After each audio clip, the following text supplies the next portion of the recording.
How to send PDF in Instagram. Hello everybody, welcome back to my channel. This is me Pipan Bisnath, and today I'll guide you on how you can send a PDF on Instagram.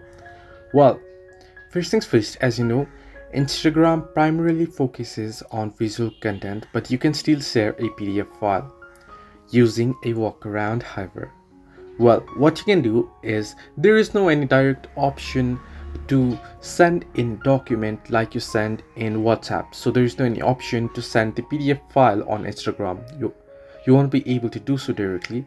However, what you can do is you can simply open up the PDF file, screenshot it or convert it to a image, and then you can send it. Since Instagram is designed for images, convert a page from your PDF into an image. You can use online PDF to image converters for this purpose, or you can simply open a PDF file and screenshot it and send it as well. So this is the way or turnaround way to send PDF in Instagram. Hope this helped you. Do like and subscribe, and do not forget to leave a comment down below if you have any further issues.